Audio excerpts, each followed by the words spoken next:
আসসালামু আলাইকুম। তোমরা সবাই কেমন আছো? আশা করছি তোমরা খুবই ভালো আছো। সবার মতনই আমি এবার ফার্স্ট টাইম ট্রাই করলাম একটি ভিডিও চ্যানেল স্টার্ট করার, ব্লগিং চ্যানেল যাকে বলে। নিত্য প্রয়োজনীয় যা যা প্রতিদিন আমরা যা করে থাকি সেসবই কিছুটা মুহূর্ত তোমাদের সামনে তুলে ধরা। আমি তো সেরকম প্রফেশনাল নই, তাই যা আমার পক্ষে সম্ভব হচ্ছে সেটাই আমি স্টার্ট করেছি। জাস্ট কিছু কিছু দেখে দেখে শিখে যাবো। আশা করি তোমরা সবাই আমার পাশে থাকবে, এটাই আমি কামনা করি। আর হচ্ছে কি বলবো, আর নিজের মানে কি বলা উচিত সেটাই আমি এখনো বুঝে উঠতে পারছি না। তাহলে তো সকাল থেকে শুরু হয়ে যায় তামঝাম।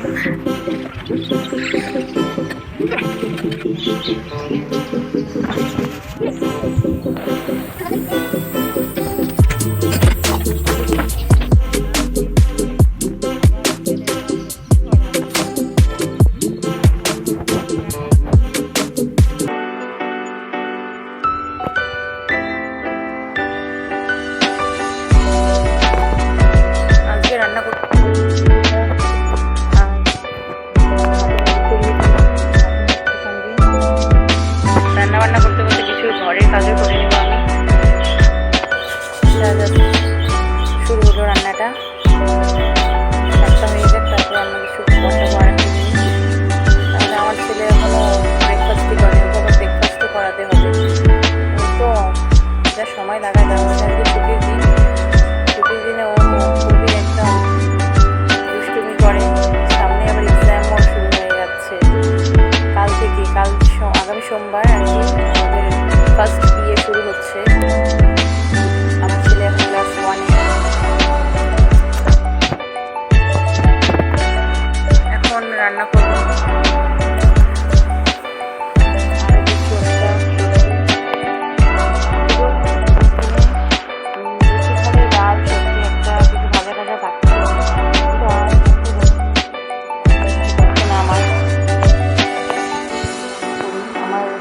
কিচেনটা একটু ছোট, তো তাই ভালো।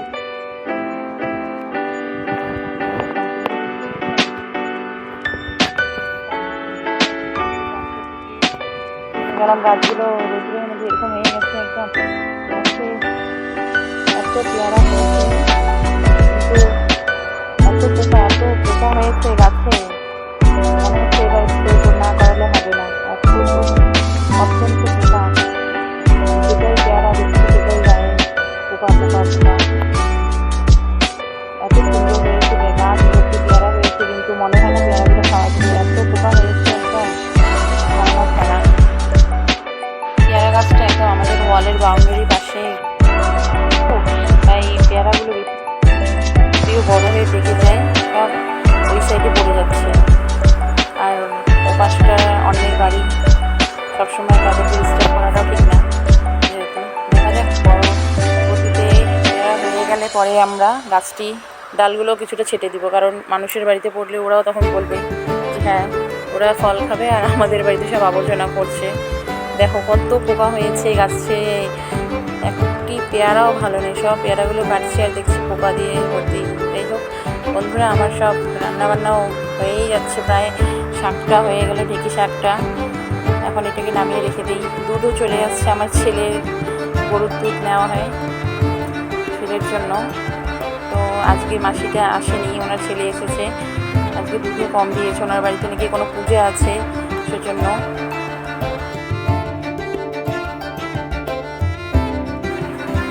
আবার সেই রান্নার জন্য কিছুটা প্রস্তুতি করে নিয়ে আজকে চুস্তা পাপড়া বানাবো, আপনাদেরকে তো বললামই।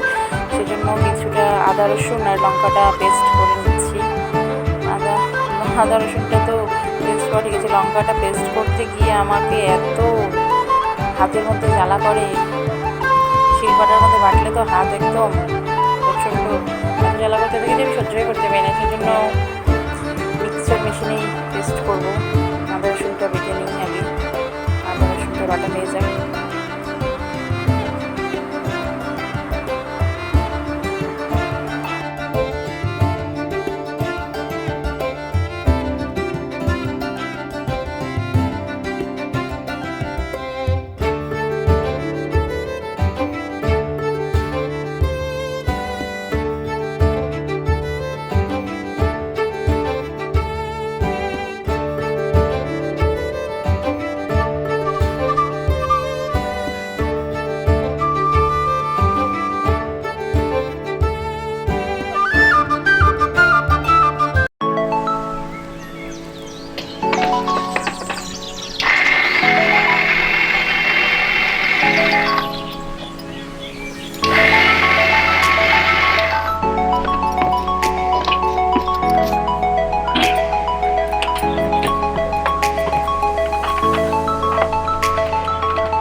ঝাল ছাড়া সবজি রান্না করতে হয়।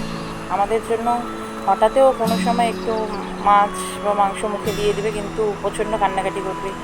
ওর জন্য এই মাছগুলো আনা হয়েছে, আজকে ওর জন্য মাছ করবো সবজি দিয়ে।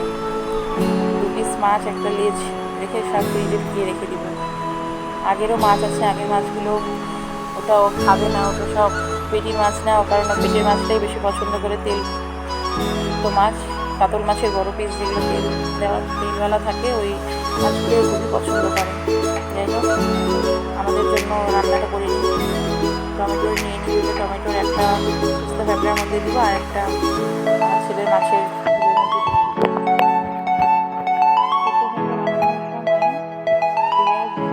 খুব সুন্দর করে ভেজে নিলে তাহলে রঙটাও খুব ভালো আসে, আর কোনো রকমের গন্ধও থাকে না। শুক্তো কাঁকড়াটাকে ভালো করে পরিষ্কার করে ধুয়ে নিয়ে গরম জলে সুন্দরভাবে একদম পেঁয়াজ কষিয়ে নিয়ে আদা রসুন দিয়ে তারপরে সেটাকে ছাড়বে, রান্নাটা খুব স্বাদ লাগে।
কোনো কিছু ফোড়ন ছাড়াই আজকে মাছের মশলা দিয়ে মাছটা বানাবো। কারণ প্রথমে আমি রাঁধুনি পেঁয়াজের সঙ্গে রসুন পেস্ট করে নিয়েছিলাম, হলুদ, জিরের গুঁড়া, ধনিয়া গুঁড়া দিয়ে দিলাম। আমি জিরে গুঁড়া, ধনিয়া গুঁড়াটা একসঙ্গে গুঁড়ানোর মধ্যে মিক্স করে রাখি, কারণ আলাদা আলাদা পাওয়া যায় না, একসঙ্গে পেস্ট করে রাখি।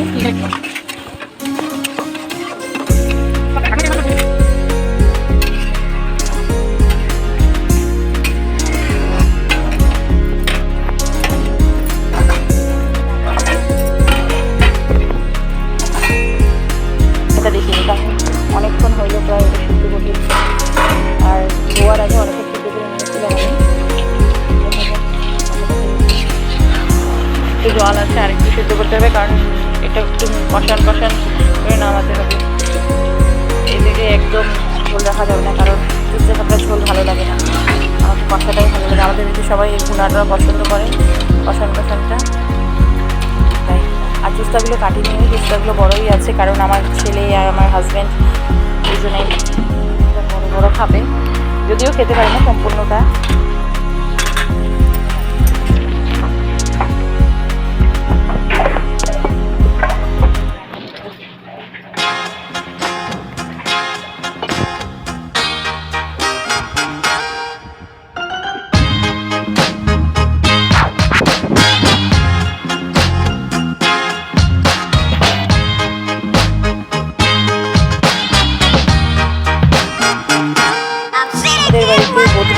আছে, আমরা দুটো এনেছিলাম। তারপর দেখি ওরা ডিম পেড়ে বাচ্চা করিয়েছে, তারপরে বড় খাতা বানানো হয়েছে। এবারও অনেক কয়টা ডিম পেড়েছে, কিন্তু জানি না কেন কী হয়েছে, ডিমগুলো থেকে সম্পূর্ণভাবে বাচ্চা বের হচ্ছে না, শুধু কয়েকটা বের হচ্ছে এবং তার মধ্যেও কিছুটা বাচ্চা কিছুটা মারা যাচ্ছে, এরকমই হচ্ছে। আগে অনেক পাখি ছিল, এটা আমাদের প্রায় 3 বছর হয়ে গেল পাখিগুলো অনেক দিন হয়ে আছে।